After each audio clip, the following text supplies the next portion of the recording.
कल की क्लास में एक छोटी सी फार्मूला को साबित किए थे और आज एक बोर्ड मॉडल के पर्पज से एक क्वेश्चन को लेकर आ रहे हैं आप लोगों के बीच में। ध्यान दीजिएगा क्वेश्चंस को। बोला यदि त्रिभुज ए ओ बी में कोण ए ओ बी बराबर 90 डिग्री तथा ओ ए बराबर स्मॉल ए, ओ बी बराबर स्मॉल बी, ए बी बराबर स्मॉल सी और ओ से O P equal to P A B पर लंब डाला गया है। क्या डाला गया है? लंब। तो सिद्ध करें कि 1/p² equal to 1/a² plus 1/b²। तो ये एक समकोण त्रिभुज ले लिए हम AOB।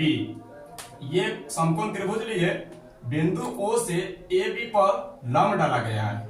ये AB पर OP लंब डाला गया है और सवाल में आप लोगों को AB बराबर दिया हुआ है C। यहाँ देखिए AB बराबर C दिया हुआ है, C को हम पुट कर दिए हैं। OA बराबर स्मॉल a दिया हुआ है, ये भी हम पुट कर दिए हैं। OB बराबर स्मॉल b दिया हुआ है, ये भी हम इसको पुट कर दिए हैं। अब सवाल से चलते हैं, इसको सॉल्व कैसे करना है। लिखेंगे प्रश्न से त्रिभुज AOB में कोण O बराबर 90 डिग्री। तो इसलिए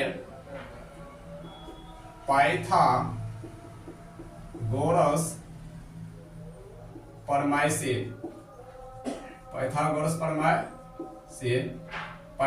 प्रमेय का सूत्र होता है कर्ण स्क्वायर बराबर लंब स्क्वायर प्लस आधार स्क्वायर।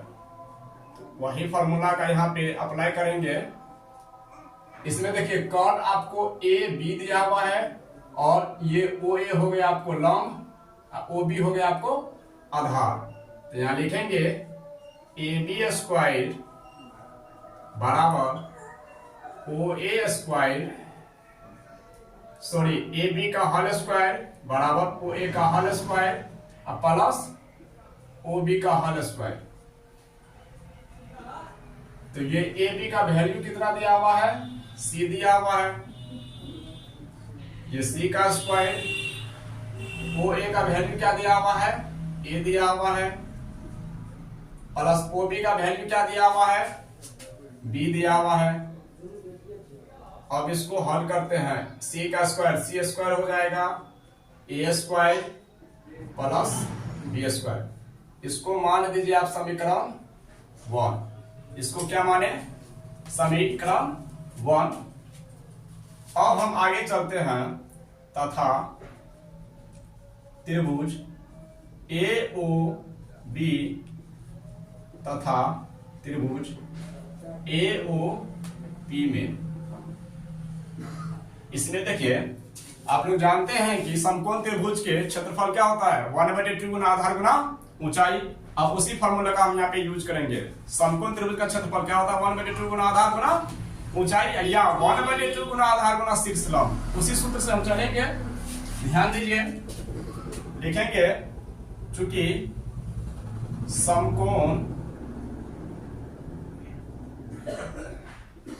त्रिभुज का क्षेत्रफल बराबर होता है 1/2 गुना आधार गुना ऊंचाई।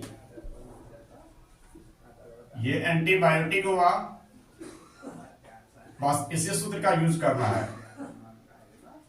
लिखेंगे 1/2 गुना, यहां ध्यान दीजिए त्रिभुज AOB और त्रिभुज AOP में तो लंब 1/2 गुना आधार, आधार क्या है आपका? AB गुना ऊंचाई आपका ये OP हो गया। त्रिभुज AOB में तथा त्रिभुज AOP में ये OP जो है आपको लंब है, लंब बोले तो ऊंचाई। तो ये हो जाएगा OP और मान को बैठा दीजिए आप 1/2। AB का मान क्या दिया हुआ है? A दिया हुआ है। OP का मान दिया हुआ है आपको P। यहाँ दीजिए, यहाँ ध्यान दीजिए OP का मान क्या दिया हुआ है? P। प्रश्न से OP का वैल्यू क्या दिया हुआ है? P। तो OP बराबर P। तो यहाँ हो गया P। तो अब ये हो गया 1/2। A को P से गुना करेंगे तो AP होगा। तो ये हो जाएगा AP/2। इसको मान दीजिए समीकरण 2। और फिर चलते हम आगे, तथा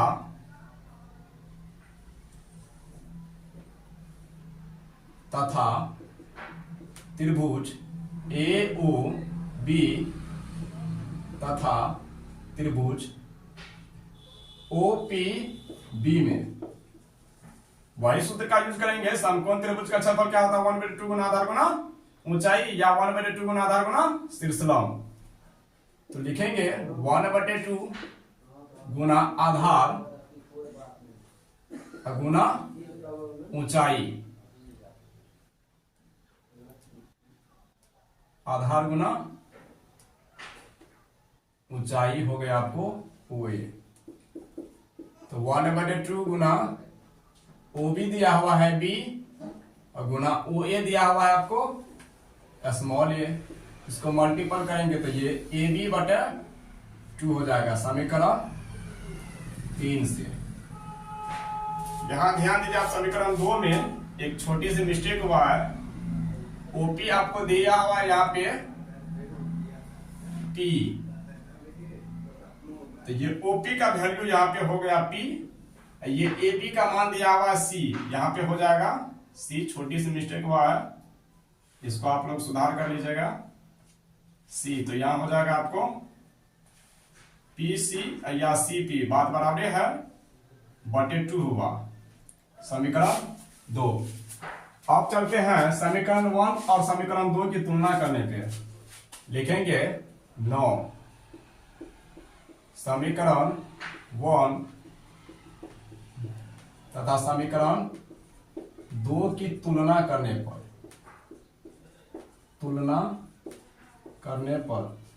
तुलना का मतलब होता है बराबर। तुलना का मतलब क्या होता है? बराबर, यानी कि समीकरण 1 और समीकरण दोनों, ये दोनों को बराबर कीजिए। समीकरण 1 और 2, समीकरण 2 और 3 को तुलना कीजिए। समीकरण 2 क्या दिया हुआ है? PC/2 और समीकरण 3 क्या है? AB/2। तो ये दो आपको कैंसिल हो गया, ये हो गया PC बराबर AB, यहां से P का वैल्यू निकालिए, P = हो जाएगा AB/C। इसको मान दीजिए समीकरण 4। अब लिखेंगे यहां पे दोनों तरफ वर्ग करने पर, कौन सी करने पे? दोनों तरफ वर्ग करने पर। तो ध्यान दीजिए वर्ग कर रहे हैं, ये P का स्क्वायर, ये AB/C का होल स्क्वायर, तो ये हो जाएगा वर्ग P², ये A² B²/C²। ये बटे में कुछ ना है तो 1 है, और दोनों को पलट रहे हैं, ये हो गया 1/P², तो ये भी पलट जाएगा C²/A²B²।